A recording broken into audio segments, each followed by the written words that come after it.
O tema de hoje faz-se necessário, pois, segundo a OMS, nós temos atualmente 33,3% da população mundial com sintomas de ansiedade.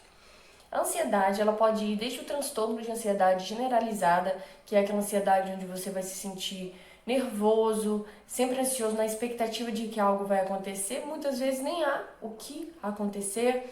Pode haver ataques de pânico seríssimos, pode causar sintomas psicossomáticos como dores no peito, dores no estômago, falta de ar, até mesmo desmaios, enfim, vários sintomas físicos causados através da ansiedade, que é algo que começa no nosso psicológico. Há também as fobias e o TOC, que é o transtorno obsessivo compulsivo, coisas que, inclusive, conhecemos pessoas que têm o costume de brincar, tem ansiedade, tem o TOC, tem fobia disso.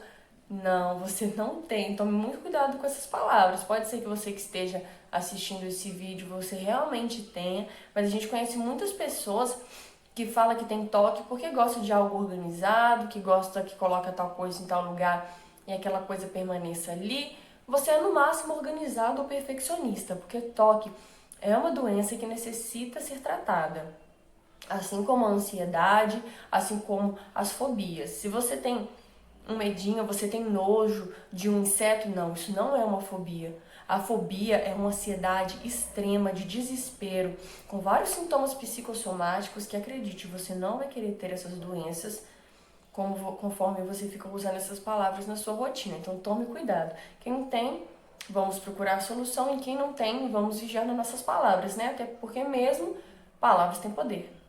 Eu que busco sempre estar neste meio termo, fazendo com que a minha comunicação seja clara, desde para cristãos, para não cristãos, para cristãos doutrinados como eu, para cristãos que participam de outras doutrinas. Eu tento sempre ter uma linguagem clara para que atenda tanto aqueles que buscam uma explicação física, uma explicação psicológica, uma explicação espiritual. O segredo é que todos os efeitos físicos que acontecem em nossas vidas, há circunstâncias espirituais por trás delas. Digo tudo isso porque nós temos uma certa aversão entre aqueles que creem mais no meio físico, no meio psicológico, e com aqueles que creem no mundo espiritual. Geralmente as pessoas que estão nas igrejas, que são muito religiosas, elas vão crer só no modo espiritual, entregar tudo a Deus, claro. A nossa fé é individual, cada um tem uma fé. Tem aquele que vai ter uma fé para mover montanhas, como Cristo disse. Muitos podem sim conseguir totalmente a solução dos seus problemas apenas em Deus. Esse Deus grande, onipotente, maravilhoso. E se ele é onipotente, realmente tudo ele pode fazer. Do outro lado de tudo isso, tem as pessoas que são ascéticas, que não vão crer no lado espiritual. Muitas até acreditam sim na existência de Deus, mas acreditam que as soluções de todas essas circunstâncias físicas têm que ser baseadas, têm que ser resolvidas fisicamente. Eu tô aqui hoje para falar no meio termo disso, do físico e do espiritual. O espiritual pode influenciar totalmente essa circunstância, ou o caso também de o espiritual alcançar até certa parte deste assunto, desse acontecimento que está havendo na sua vida, e dali para frente você também ter que ter atitudes físicas para que seja resolvido o problema. Assim como eu já ouvi, você também já deve ter ouvido muitos dizerem que abrir o mar cabe a Deus, marchar cabia a Moisés e ao povo. Eu sou desse pensamento. 1 Pedro, capítulo 5, versículo 7. Lançando sobre ele toda a vossa ansiedade, porque ele tem cuidado de vós. Filipenses, capítulo 4, versículo 6.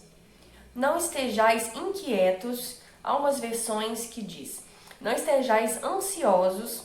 Eu amo muito esse versículo. Eu vou até ler tudo de novo. Não estejais ansiosos por coisa alguma, antes as vossas petições sejam em tudo conhecidas diante de Deus, pela oração e súplicas em ação de graças. Olha, Nossa, pai, não passa mais carro nessa rua não, só passa moto agora. Moto e bicicleta motorizada. Acabou as bicicletas normal também, agora todo mundo usa só bicicleta motorizada.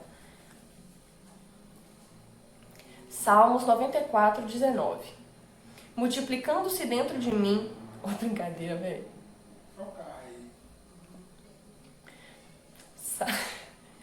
Salmos 94, 19.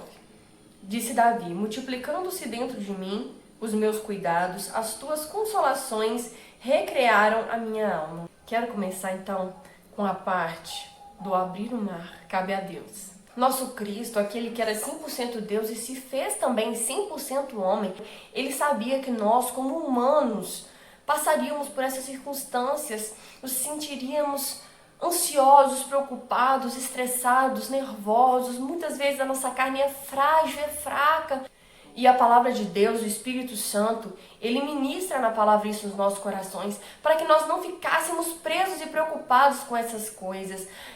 Para que nós possamos colocar o nosso coração, as nossas preocupações em oração ao Senhor, como Pedro diz, depositar isso nas mãos do Senhor. É como se fosse uma entrega essa oração. Quando você ora, você está passando por este momento de ansiedade, de nervosismo, quando você se dobra diante do Senhor, você se humilha perante Ele, seja como fosse o momento de intimidade com Ele, seja como um servo prostrado, seja como uma filha, um filho acolhido no colo do seu pai, seja como um amigo que senta e conversa e desabafa com ele. Se você não sabe, a oração é um ato de fé, é uma conversa real, é um vínculo com o Senhor. A Bíblia diz que a oração é a chave que abre a porta dos céus. E psicologicamente falando, isso é um ato de libertação. Quando você fala, quando você entrega, você tira aquele peso, aquele cargo da sua cabeça, da sua memória, do seu psicológico, dos seus sentimentos, aqueles sintomas psicossomáticos, o aperto no peito, o desespero, a dor no estômago, o calor na nuca. Você tira isso tudo como um fardo, porque a Bíblia diz que o nosso fardo, ele é pesado, mas o fardo de Cristo é leve. Então você tira esse fardo pesado, você faz esse ato profético, um ato de fé e um exercício psicológico, junta isso tudo e entrega para Deus, para Jesus. Então a partir dali Jesus tomou o seu fardo, porque foi isso que ele fez na cruz. Ele toma o seu fardo e você toma o fardo de Cristo, que é o fardo da graça, o fardo do perdão. Você se perdoa por algo que você tenha feito de errado, você perdoa o seu próximo, alguém que tenha te magoado, e você pega as circunstâncias, o seu momento, a sua preocupação, e entrega para Deus. Aquilo não é mais seu, está nas mãos dele, você segue com a graça. Dizendo isso, muitos podem dizer, ela tá falando assim porque ela não passou por isso. Ela não precisou de uma ajuda física, ela não precisou de ajuda de um psicólogo, ela não passou por ansiedade, ela não passou por depressão. Quem tiver pensado até aqui se engana. Agradeço a Deus pela forma que eu passei, não foi fácil, mas poderia ter sido pior. É por isso que eu digo que a fé é necessária, que essa influência espiritual é real e que precisamos da nossa fé para essa resolução, porque foi isso que me ajudou. Eu tive que ter atitudes físicas, sim, mas a minha base foi, sim, a minha fé. E, querido, eu sei que não é fácil. Eu sei que não é fácil você sentir uma dor no peito tão grande a ponto de querer sentir uma dor em outro lugar do seu corpo para que aquela dor no peito passe. Quando eu falo disso, muitas vezes eu me sinto até um pouquinho angustiada ainda quando eu lembro dessa situação toda. Hilda, mas você não está totalmente liberta? Sim, graças a Deus, Jesus é o caminho, a verdade e a vida. Ninguém vai ao Pai senão por meio dele. Foi por esse caminho que eu trilhei, foi essa verdade que me libertou e me deu a vida. Só que como é algo recente, não é algo bom. Como eu disse, eu sorrio porque Jesus Cristo me ajudou. Porém, realmente não é algo fácil. Eu sei que dói, sei que é horrível.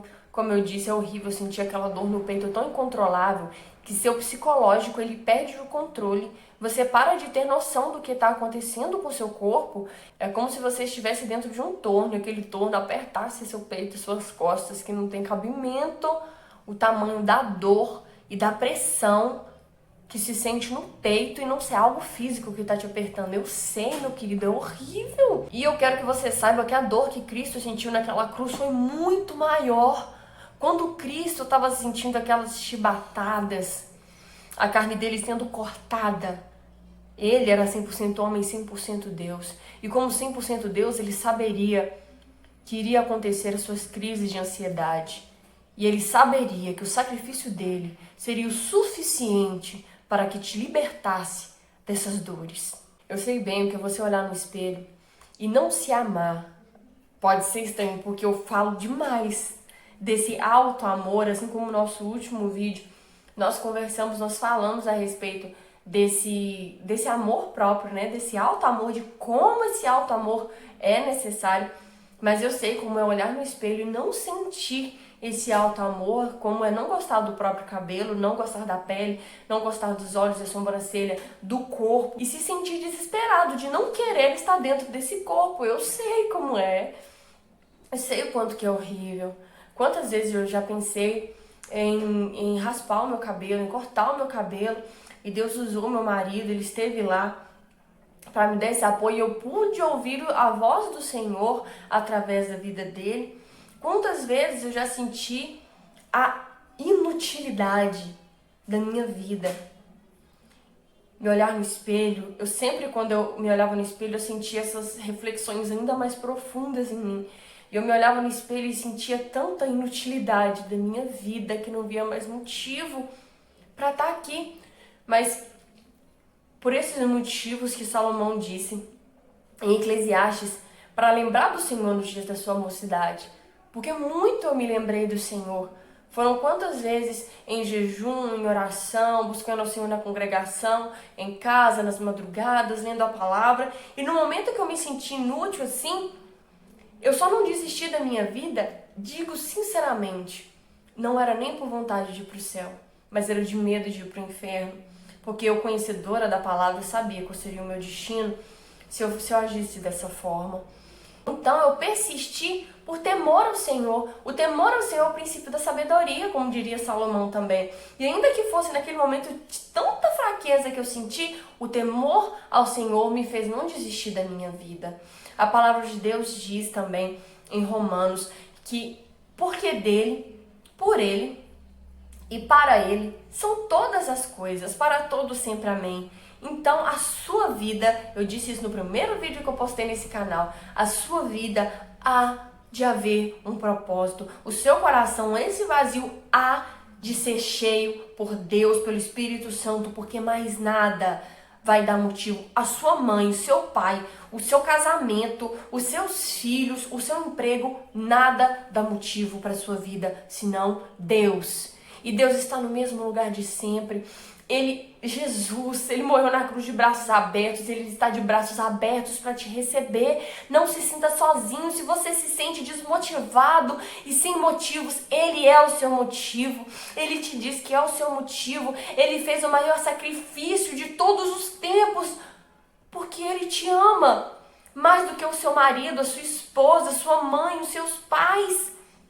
Os seus filhos, ele é o maior amor. E ainda que você não veja, assim como eu naquele momento eu não o vi, mas sabe por que eu não o vi? Ele estava no mesmo lugar. Como Davi disse, eleva meus olhos para os montes, de onde virá o meu socorro? Eu não estava olhando para os montes, eu estava olhando para baixo, eu estava olhando para o meu pecado, para a minha fraqueza. Levanta a cabeça nesse dia, nessa noite, esse momento que você está vendo.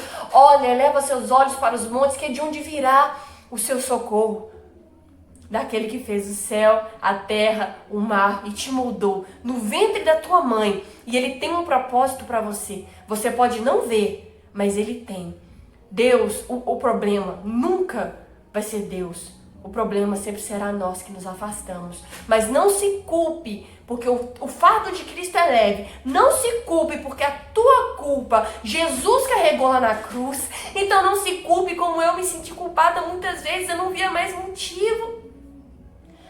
E como se não bastasse a minha dor, Satanás ainda usava a minha fraqueza espiritual para me acusar. Porque eu já sabia que a minha distância de Deus não era culpa de Deus, era minha culpa. Então Satanás ia com essa culpa com tudo e falava que eu não ia conseguir sair do que eu estava sofrendo. por causa da minha distância que eu estava de Deus. E, meu querido, não foi fácil levar meus olhos. Eu passei por tudo calada. Depois que eu passei, eu me arrependi de ter ficado calada. Deus mostrou pro meu pastor depois que eu tinha passado por aqui. Quando Deus mostrou pro pastor, eu já estava até melhor do que essa situação. Antes eu tivesse contado, dividido a minha dor com ele antes, com o pastor, com pessoas do meu ministério, para que eu pudesse ter ajuda espiritual. Mas o meu orgulho não deixou. O orgulho não é algo de Deus, não é algo dele. Deus tem quebrantado meu orgulho. Eu já fui uma pessoa muito mais orgulhosa e eu passei por essa situação e Deus quebrantou o meu orgulho. E eu vi que eu precisava de ajuda. Eu não queria ajuda espiritual, pedir ajuda espiritual, porque eu tinha vergonha de pedir ajuda espiritual e não queria pedir ajuda física, porque eu pensava, como que eu, uma serva de Deus, vou pedir ajuda física? E a minha fé? Aí que tava, Satanás tentava me envergonhar e tirar isso colocar essas coisas na minha cabeça. Meu irmão, eleve os olhos para os montes. Não se culpe pelo seu pecado. Aquele que se arrepende deixa, alcança misericórdia. Entregue a sua ansiedade, a sua depressão, o seu caminho, os seus erros. Entregue sim até os seus erros nas mãos do Senhor. Isso não é seu. Peça o perdão. E ele tirará essa carga pesada de você. Meus queridos, quantas das vezes eu me senti tão culpada, quantas das vezes eu me sentia tão ansiosa que eu tinha que sair de casa à noite, quantas das vezes eu já rodei esse bairro inteirinho à noite, sem rumo, passando. Quem me conhece sabe que eu sou muito medrosa. Ao mesmo tempo eu sentia que minha dor era enorme pra mim, mas se o outro visse a minha dor, ele achava que era bobeira, que era fraqueza minha, que isso era bobagem. Fica bem. Por fim, quando eu não aguentava mais, eu chorando, ligava pro meu marido ia me buscar. Passavam uns dias, acontecia de novo. E eu guardando isso pra mim, eu não tava buscando ajuda nem espiritual e nem física. Foi aí que eu comecei a criar coragem de pedir ajuda. Comecei a pedir ajuda pro meu marido, comecei a confessar pras pessoas a minha fraqueza. Eu sim, estive na psicóloga também. Eu tinha insônia muitas vezes, eu optei por não tomar remédio, aí é algo particular meu, é algo da minha fé. Eu falei, não, Senhor, eu não aceito isso na minha vida. Aí eu entrei com a minha fé em ação, eu falei, Senhor, tu és aquele que me dará o sono dos justos. E sempre orava, às vezes eu orava até dormir, orava até dormir. Então eu comecei com a fé para entrar nessa parte pesada de todos esses sintomas. Claro que por trás disso tinham todos, como eu disse no começo do vídeo, tinha várias causas espirituais contra a minha vida. Foi aí que Deus entrou, foi com o trabalho de libertação, Deus me libertou. E também entrei com treinamentos psicológicos na minha vida para não aceitar isso. E é incrível a fusão que há, eu falei isso no último vídeo, é incrível a fusão que há entre o que a Bíblia nos diz e tudo que há necessário nessa vida. Tudo a Bíblia nos diz. A palavra de Deus diz, resistir ao diabo e ele fugirá de vós. E eu tive que fazer muitos treinamentos psicológicos para não deixar isso tudo voltar. Sempre que vinha esse pensamento, essa sensação, eu não aceitava, eu orava, eu repreendia em nome do Senhor Jesus, tirava aquele pensamento do meu psicológico, falava, eu não vou ficar pensando nisso, não vou me concentrar nisso, eu estou melhor sim, estou melhorando sim.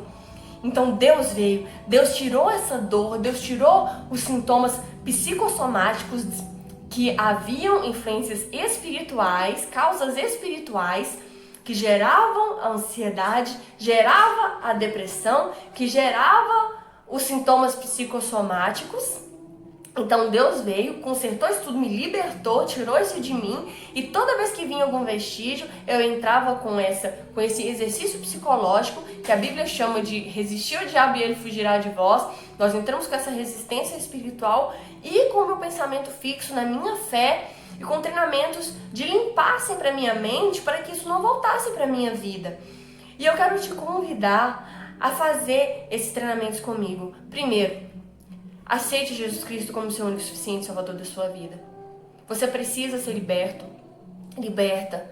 como eu disse, de causas espirituais que geram ansiedade, que geram depressão, que geram os sintomas psicossomáticos. Então, no começo disso tudo, há o espiritual. Se você se sente fraco espiritualmente, eleve os olhos nesta noite, nesta manhã, nesta tarde. Eleve seus olhos para os montes de onde te virá o socorro, porque o socorro provém do Senhor.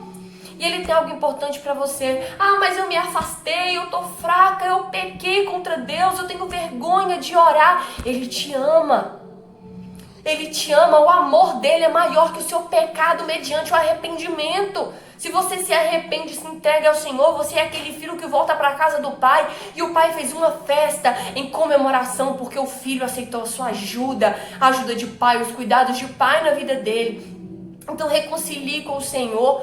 Não, no momento que você reconciliar, você não vai simplesmente, sua vida espiritual não vai lá no alto e você vai continuar forte o tempo todo. Não, a recaída sim. Mas o Senhor Jesus, Ele te carrega no colo. Persevere em oração, jejum, oração, consagração ao Senhor, um pensamento fixo nele. E sempre com esse exercício psicológico de limpar a sua mente, analisar, criticar os pensamentos ruins que vêm através das janelas killers que abrem na nossa mente, janelas traumáticas, acusadoras. Não, limpa isso da sua mente, porque seu cargo pesado Cristo já levou, e traga sempre janelas light, janelas boas, janelas de pensamentos bons, pensamento em Cristo e oração. Você vai ver como sua vida vai mudar. Se você já chegou ao ponto de tomar remédio, Jesus, Ele é a cura. Ele levou sobre si todas as nossas dores, todas as nossas enfermidades, o castigo que nos traz a paz. O castigo que trouxe a paz para mim e vai trazer para você estava sobre o meu Cristo, que sofreu, doeu nele, mas ele disse que eu não sentiria isso, que no mundo eu teria aflições, mas que eu deveria ter bom ânimo, porque ele já havia vencido o mundo. Queridos, quero ler Mateus capítulo 11, versículo 28 ao 30. Vinde a mim, todos que estáis cansados e oprimidos, e eu vos aliviarei. Tomai sobre vós o meu jugo e aprendei de mim, que sou manso e humilde de coração, e encontrareis descanso para as vossas almas, porque o meu jugo é suave e o meu fardo é leve. Tome essa palavra para você. Tome essa palavra para você, seja cheio do Espírito Santo de Deus, seja curado, não desista da vida, a vida é Cristo. Nada, nenhum dos motivos dessa terra, uma quebra de um relacionamento, porque você não tem o seu namorado, a sua namorada, o seu casamento, ou uma perda que você sofreu da pessoa que você amava. Cristo é maior na sua vida, Ele tem um propósito. Busque na palavra. Está desanimado? Tente, lute. Não desista, leia mais, ore mais, converse com Deus. Ele te ouve sim. Jesus Cristo é seu advogado, é teu Salvador. Aceite Ele como seu Salvador da sua vida, entregue seu caminho a Ele e tudo mais Ele fará. Não desista. Deus, neste momento, abre o mar para você. Marche. Até a próxima.